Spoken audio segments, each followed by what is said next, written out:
Hello one and all, I'm DDK, welcome back to my channel. This is episode 9 of QuakeLive Plays, and we have Rafa, and he's playing against Evil on Toxicity for the QuakeCon 2013 Grand Finals. I do believe this is the last map between these two players, but that doesn't matter, because this is a QuakeLive Plays episode. We're just going to look at it by, case by case, game by game basis, and I had requests for faster maps, Toxicity, so here it is. I'm not going with the item timers, but I am going to be switching like this for the people who didn't want to see my face all the time. I agree, I think that's reasonable. So let's, and also again, I'm going to be adding graphics as soon as I get myself a copy set up with Photoshop, and I'll also be adding hopefully some color correction at some point so my face doesn't look ghostly pale and weirdly green. So here we go. I'm going to jump into this one, unpause, and it looks like we want Rapha to begin with. And as we go into the game, oh, there we go. As we go into the game, I will get rid of my face. 2, 1, fight. So here we go. We have Rapha picking up that mega health. So quickly making his way to the LG. So he's got all the major weapons apart from a railgun here. You can see he's not really facing on the big angles. He's got great position there. Look at this. I want to wait. Here we go. So look at Rapha's position. He doesn't have rail, but where is he standing? He's standing in the utmost, well, the centermost point of the map, in the highest point of the map. This is very good positioning. This is exactly what you want to achieve if you are indeed lacking a rail, are trying to catch an opponent out or gain information, or you're just trying to be a badass. This is a really good spot for Rafa right now, because look at all the control he has. This is, we talk about Cypher being a player that's awareness based, very reactive to what the opponent's doing. That is what Rafa's doing right now. He has most certainly not necessarily a dominant stack, but it's pretty darn, it's decent. He can take a fight, but he's giving himself the best chances for his weapons, because remember, he doesn't have the rail, so he can keep it close. He has escape options. He has everything from this position. I just wanted to point that out. So there you go. And his opponent came, pushed him back. He's going to be on the mega now. And oh, I'm going to give you the HUD. Sorry about that. But here we go. So Rafa, back in time for the next mega, picks up. Okay, so he just darted back down these stairs. Mega spawning. He's definitely going to challenge for this mega, and we can see that the positioning for Rafa is a little bit worse than it is for Evil. So let's see how Rafa handles this. Okay, Evil actually dropped down for the teleport, which Rafa knew. So Evil took a very bad fight. So I misread that situation there, but there you go. Evil dropping down there made it much easier for Rafa. So imagine how much harder it would have been for Rafa if Evil had not gone for that drop down. And good positioning there from Rafa. It's going to connect one rail, receive one there as well. And he's still keeping himself open for rail duel there. Again, this positioning. And of course, he's taking that spot up high. He can drop down to the red armor. Just working his way around. And here we go. He's going to defend this area. Managed to pull it off. So what Evil was trying to do there was he was trying to make sure that Rafa didn't get away without some damage in that period of time. Because if Rafa's just there, like, maintaining the stack, Evil knows that he's most certainly going to take that red armor. So Evil took a fight that wasn't in his advantage, and he actually died. And I'm actually not sure about this for Evil, but he died there. But basically he wants to keep Rafa always below 100. That's kind of what Evil's strategy is like here. And again, this is a very common thing to talk about when we're on maps like Toxicity, Airwalk, and so on. You want to make sure that your opponent never gets more than 100, because the maps are so small, it becomes the case that they can basically just off the spawn bully you around really, really badly, and it turns into really bad leads for the player who's got that huge stack. So back into the game. And Rafa going to pick this red up, but you can see that Evil actually reset everything there. He got the kill and the trade. So Evil's plan actually worked out in the long term here, because he reset Rafa and put himself on the next mega. So Evil's actually a bit ahead here. And Rafa's trying to figure himself out. What do I do? So he takes his position again. When in doubt, good positioning. He's trying to stop Evil from pushing up to that yellow. And the good positioning wins the day. And you can see how easily Rafa has with choices here. You know how easy his options are right there. He's got a bunch. Easy choice on the red, picks that one up, and now he's thinking, okay, next mega spawning soon, but not just yet. And he manages to get some damage on the way to this yellow and another rail as well. So Rapha's just going to go for it now. Even picks up the frag. This couldn't have happened at any better timing. And look, we're even going to have now a situation where Evil's going to be killed off the spawn. So really, really awesome. That's quite fortunate from Rapha because he hit 2 rail. This was a very, very key point in time. I need to remind you because the next mega spawning and Rapha hadn't been touched.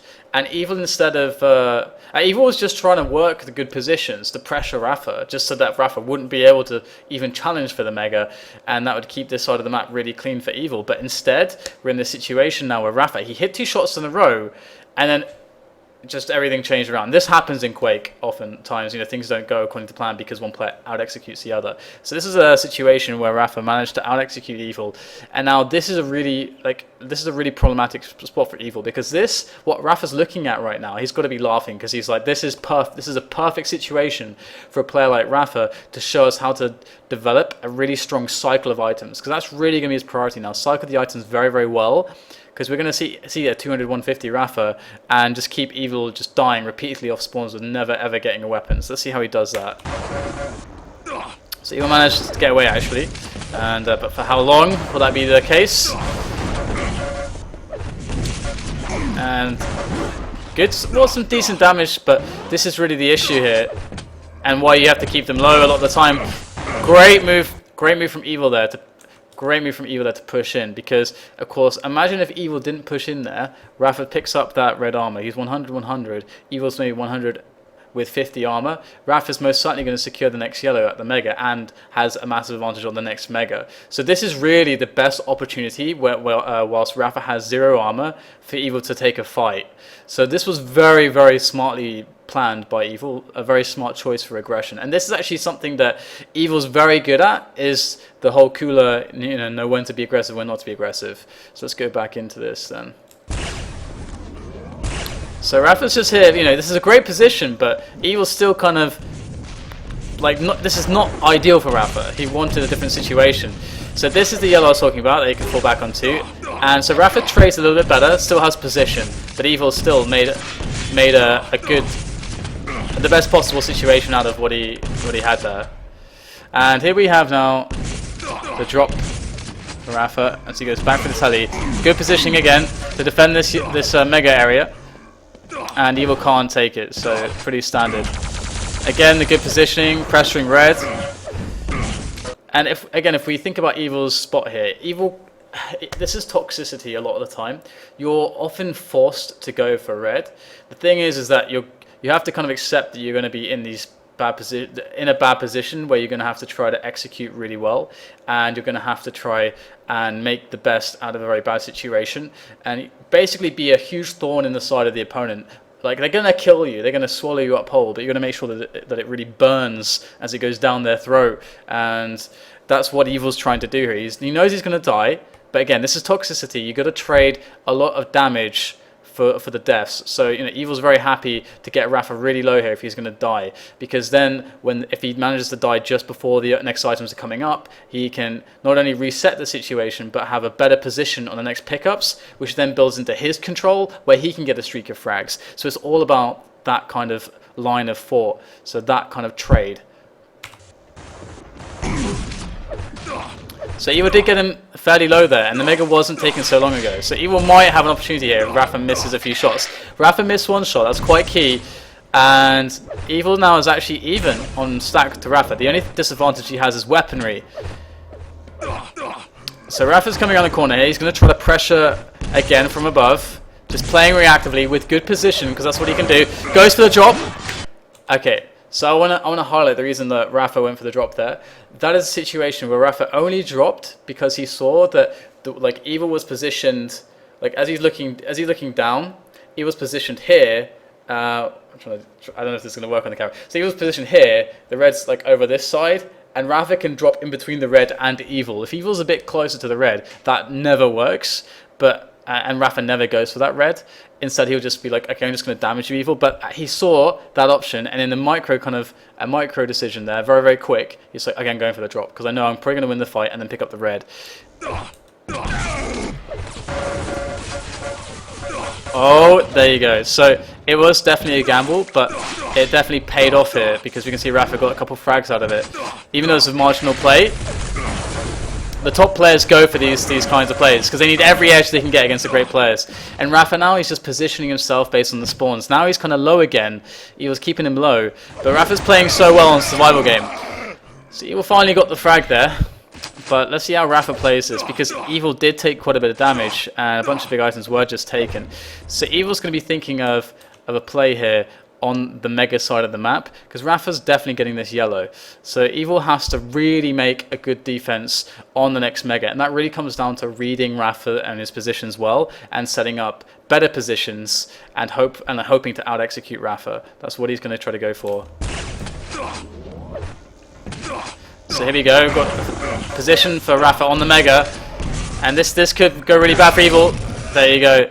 It's a bit panicky there, and Evil's defense was a bit suboptimal there. You can see Rafa was able to use the teleporter to again win positioning on the mega. And sometimes when we talk about winning positioning on an item or something, in reality it's more about, let's say, it can be the case that who's closer to the item, who's in between one player and the item, and that way that player is most likely or should get the item as well. So that is a huge deal, and this is the idea about leaving items up on a lot of maps, is that by leaving items up, what you're saying is I can control the movement of the other player, so that I'm always the guy between the player and the item, and that he can never circumvent the map and somehow get around me and then be close to the item than me. And that's how you that's the way in this game that you are able to constantly apply pressure in any situation. But it's very hard to do because you've got to read your opponent well, and you've got to control positions well, cut them off very well. So Rafa's going to get this next mega, and you can see 7-2 now. Things are getting a bit bad for Evil, but he's really keeping in well. So much damage coming out from him, and Rafa stack looking scary. If he gets a red here, this is really for free. This is really bad, or even another yellow for free. This is really bad for Evil. So Rafa, again, good position, just locking it down. He's happy. Rafa's happy for Evil to go for this red right now, because look at Rafa's stack. On Toxicity, he doesn't need more stack than this.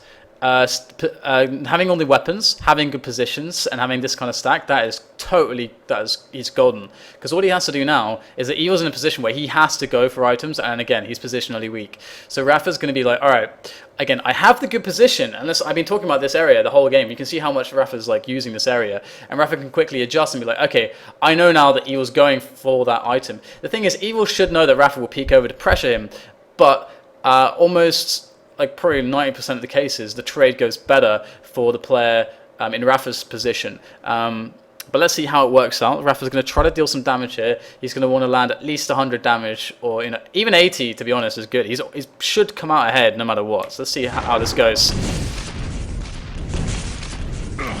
So Evil actually got out of there. He without taking damage. Oh, he double backed in to catch Rafa dropping, and eventually did get some damage anyway, but I think Evil took too much damage there, because if we look at this situation here, Evil invested. Okay, it's really hard for Evil because he did the kind of the double back to try to catch Rafa as he dropped, but Rafa planted the spam rocket there to plan for that eventuality and won a lot of damage from it. Then a close fight ensued where Rafa was able to pick up the red armor, and this really put Rafa ahead, of course, because he dealt 100 damage, probably took 100 damage, and then picked up 100. So he kind of was even-ish at the end of the fight, still ahead basically.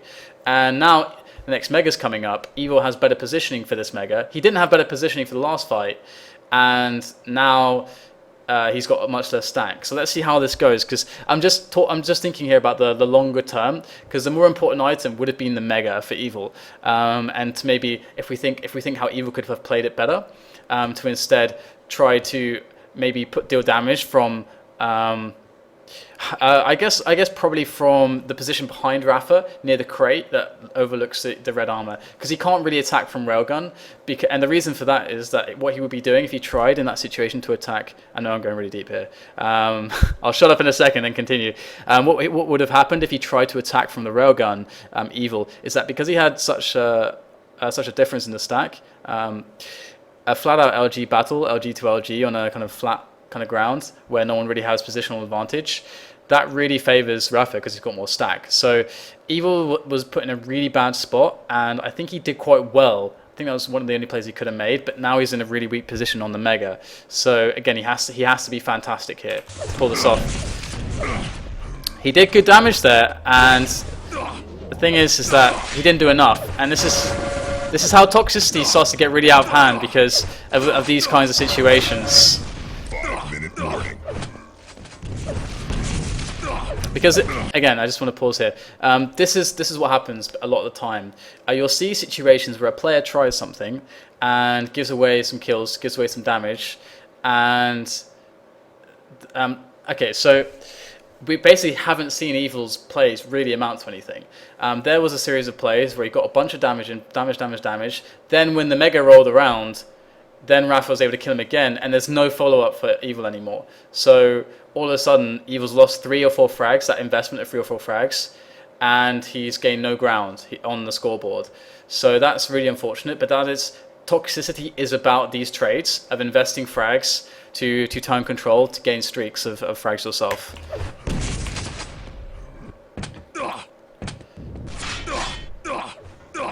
So here we go, Rafa off the pickup there. He's not super strong because Evil is controlling his stacks. So Evil's doing the right things. Rafa's playing really well, obviously, and Evil's damage output in this tournament was quite phenomenal. So Rafa caught going to the health.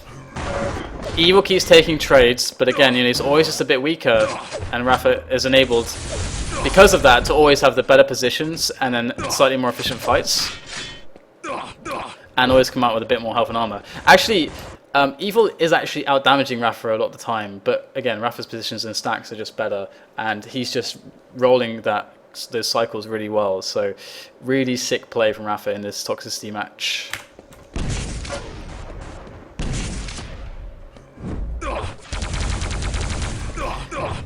So things now, with 8 frags separating these two players, get quite desperate for Evil, as he has to start making some crazy plays and hope that he just executes like a beast and just gets a kill on Rafa. He needs to reset Rafa at this point because as Evil pops up, a quick thing to talk about. When you get the kill on the player who's in control, not only do you reset them on the weapons, but their whole rhythm, the cycle that they're achieving on the items that all the good players try to develop, especially on a map like Toxicity, that gets broken up and it has to be kind of reformulated because items will start to get delayed here and there. So the kind of dominant cycle is kind of broken as well, which really gives Evil a chance to make his own cycle as he starts fragging Rafa. But you can see that now with 4 minutes left, Evil's only hopes are to just get increasingly more aggressive because what he has been doing hasn't really been working so far, and even if he can make this a bit more of some safer plays and eventually get there, he doesn't have the time really to do it anymore. So let's see what Evil's going to be capable of. Actually, everyone knows the result of this game, so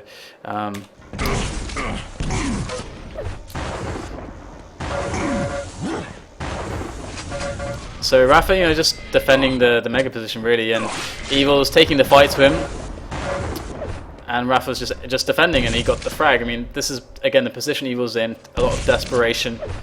So we can really see that frag, that engagement from Evil didn't really do much for him. Evil's going to keep looking for engagements now though, just because he wants just to get lucky. He just wants to get a really strong one. I'm going to give this match another minute or so, and then I'll close it out. Evil rushing in again, and again, I want to actually point this out, is that this is something that if you want to look at a player, the player who's the best at this, watch Cypher for situations. Of course, you could also call him the best jeweler, but watch Cypher when you're thinking about how to find spots ambushes and spots for really efficient damage. Because if you're thinking about how to gain an edge on your opponent, and again, Cypher always pops into my mind, and I can just see him in my mind's eye, like when he does this, and which positions he uses and stuff. You want to find spots like you did just there. It's like Rapha's, he's dropping from Mega. What does that mean? You can get perfect LG. I mean, then you back away again. What is like another situation, Lost World, when you're just next to the little on the mid level, the opening or the archway of the Mega, when you're standing there and someone's jumping across from the top level over to the yellow armor, the upper yellow. That's time when they're in the air. You can get perfect LG back away, and these are spots you need to find, and that's what Evil's really desperately trying to look for. But it's hard. It's really hard for him.